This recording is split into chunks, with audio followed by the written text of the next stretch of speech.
ప్రతి నెల మొదటి తారీఖు నాడే జీతాలు ఇస్తూ నిరుద్యోగ సమస్యను పరిష్కరించడానికి ప్రభుత్వంలో ఉన్న ఖాళీలను 30,000 ప్రభుత్వ ఉద్యోగాలు 90 రోజుల్లో నిరుద్యోగులకు ఇచ్చి నిరుద్యోగ యువకులని ఆదుకున్న గ్రూప్ 1, గ్రూప్ 2, గ్రూప్ 3తో పాటు డిఎస్సిలో 11,000 ఉద్యోగాలు ఇచ్చి సంవత్సరం తిరిగే లోపలనే 65,000 ఉద్యోగాలు ఇవ్వడానికి ఇవాళ కాంగ్రెస్ పార్టీ ప్రణాళికలు చేసింది. సోదరులారా, ఇవన్నీ మా గొప్పతనం కాదు, ఈ గొప్పతనం మీది.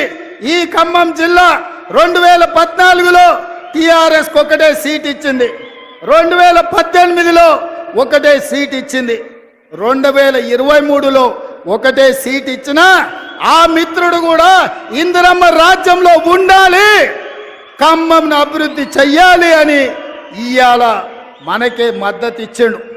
ఇవాళ ఖమ్మం జిల్లాలో బీఆర్ఎస్ ఓన్కి ఏమున్నదా అంటే గాడిద గుడ్డు ఉన్నది ఇవాళ ఈ ఖమ్మం జిల్లాలో.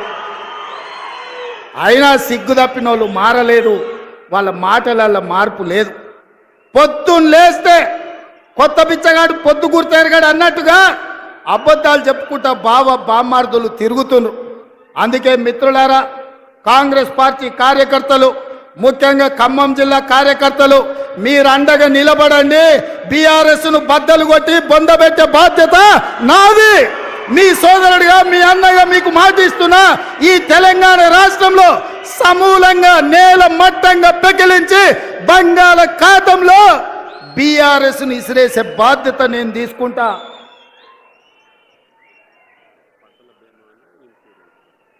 అదేవిధంగా పక్కన మా తుమ్మలన్న చెప్తుండే, ఆయన వ్యవసాయ శాఖ కదా, మనం పంటల బీమా చేస్తున్నాము, రైతు బీమా అమలు చేస్తున్నాము, ఎరువులను ఇప్పటికే రైతులకు అందుబాటులో పెట్టినాము, ఆ విషయాలు కూడా చెప్పమని చెప్పి తుమ్మలన్న గారు చెప్తున్నారు. మిత్రులారా, నేను ఒక్కటే మాట చెప్పదలుచుకున్నా, మీరు అండగా నిలబడితే బీఆర్ఎస్ను బద్దలు కొట్టేది కానీ బీజేపీని బొంద పెట్టేది కానీ పెద్ద సమస్య కాదు. ఈ తెలంగాణ రాష్ట్రంలో బీజేపీకి జగా లేదు. మన ఎన్నికల్లో ప్రజలు 8 సీట్లు ఇచ్చిండ్రు, బడ్జెట్లో బీజేపీ వాళ్ళు గాడిద గుడ్డి ఇచ్చిండ్రు. మనకు తెలంగాణ ప్రజలు 8 సీట్లు ఇస్తే నరేంద్ర మోడీ గారికి బీజేపీ వాళ్ళు తెలంగాణకు గాడిద గుడ్డి ఇచ్చిండ్రు. అందుకే ఈ తెలంగాణ అభివృద్ధి జరగాలన్నా, ఈ తెలంగాణలో ఎడారులుగా మారిన భూములు పసిడి పంటలతో పచ్చగా విలసిల్లాలి అంటే ఇందిరమ్మ రాజ్యం రావాలి. పాలమూరులో పాలమూరు రంగారెడ్డి ఎత్తిపోతల ప్రాజెక్టు పూర్తి కావాలి, నల్లగొండలో ఎస్ఎల్బిసి టన్నెల్ పూర్తి కావాలి, ఖమ్మం జిల్లాలో సీతారామ సాగర్ ప్రాజెక్టును పూర్తి చెయ్యాలి.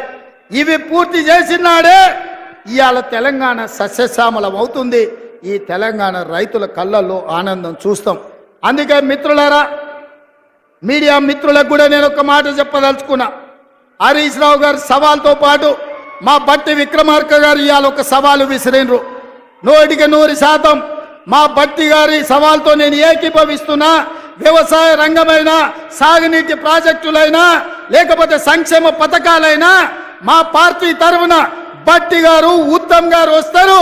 హరీష్, కేసీఆర్ ఎవడెవడు వస్తాడో, లేకపోతే బామార్తులు బిల్లా రంగాలు వస్తారో, ఏ సెంటర్ అయినా, ఏ చౌరస్తైనా, అమరవీరుల స్తూపమైనా మే సిద్ధం.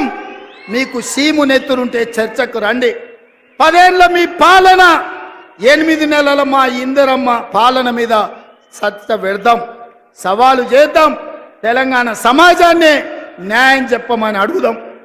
ఒడ్డు పడుకున్నాం కదా అని, టీవీలు పేపర్లు ఉన్నాయి కదా అని నోటికొచ్చిన అబద్ధం చెప్పి ఈ అబద్ధాలని పేపర్లలో రాసి ప్రజల్ని మభ్యపెట్టాలనుకుంటున్నారా?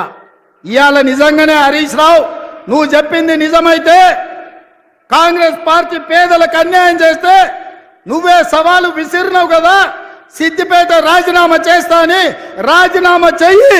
సిద్దిపేటలో నువ్వు ఎట్లా గెలుస్తావో నేను చూస్తా బిడ్డ. నువ్వు అనుకుంటున్నావేమో సాగుతుందని, దేనికైనా సాగుతుంది.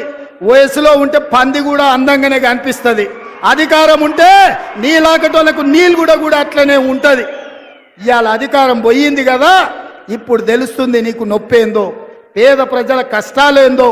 అందుకే ఇవాళ తండ్రి ముఖం సాటేసిండు, ఫామ్ హౌస్లో వండుకున్నాడు. ఇవాళ ఆయన ఫామ్ హౌస్లో నుంచి బయటికి వస్తలేడు. బయటికి వచ్చినోడు వీడు అబద్ధాలు చెప్పుడు ఆపుతలేడు. అందుకే మిత్రులారా అప్రమత్తంగా ఉండండి.